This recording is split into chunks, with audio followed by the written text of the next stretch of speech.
The kid was young, maybe between 12 and 13. He was scrawny and tall for his age, with dark brown hair.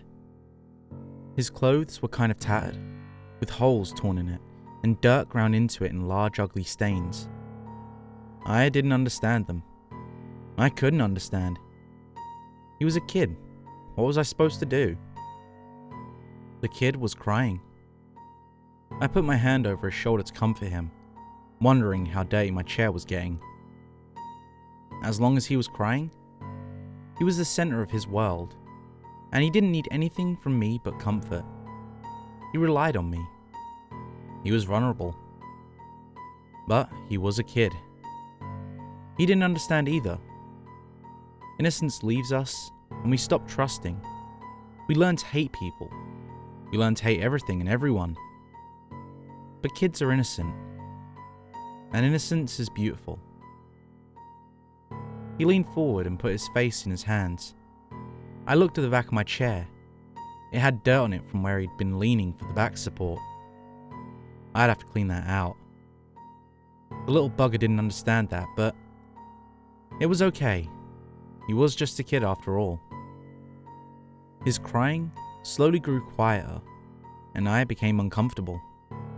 Did he want something from me? Was I supposed to say something? What happened? I asked quietly. I didn't care. I cared about how he needed to get the hell out of my chair before he ruined it. There were droplets of blood on his arm, and all I could think was that he'd better not get that on my armrest. My chair would be ruined before the end of the night. The kid let out a heavy sob. Now that he knew I was paying attention, he was willing to make an effort to get attention. Little shit. Just like the rest of them.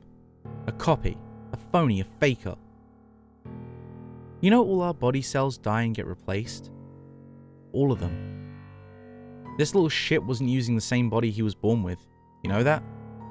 He was leaving skin cells all over the place. My house, my floor, my chair. This kid was everywhere, trying to leave part of him behind. Immortalize himself. Selfish. My dad, the kid choked out around tears. He fell asleep like always, but when he fell asleep, a man came in.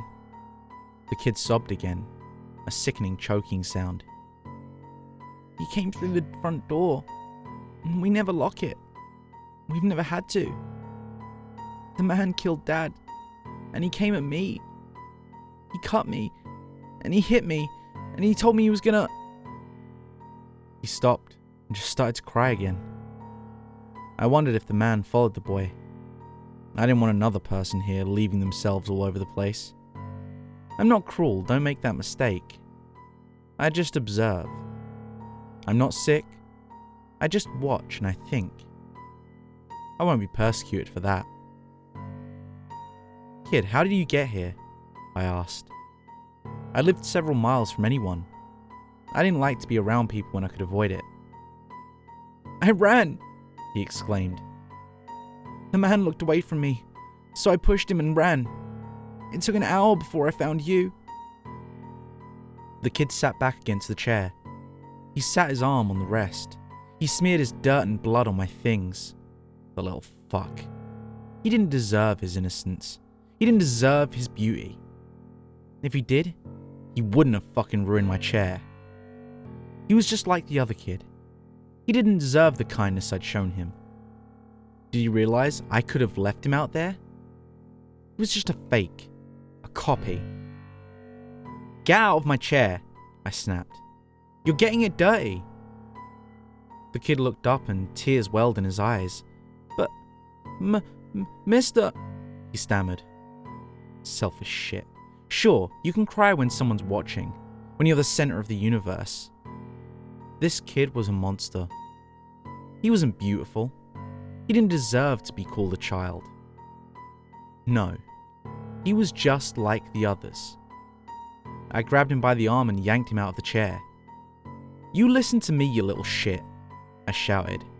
He screamed and cried, and I dragged him to the basement door. You're just like the others. You're a monster, a fake. You feign innocence so you can invade my home and ruin everything I've worked for. I opened the door to the basement and threw him down into the darkness. He screamed. I shut the door. These fakes couldn't fool me. I'm no fool. He deserved it. So did the rest. Kids these days. Thanks for sticking around to the end. And if you enjoyed today's story, make sure to leave a like. And if you want more like it, make sure to subscribe and ring the bell so you never miss a story. If you need more now, why not check out my Creepypasta playlist? I'll leave that on this card, and I'll catch you in the next story.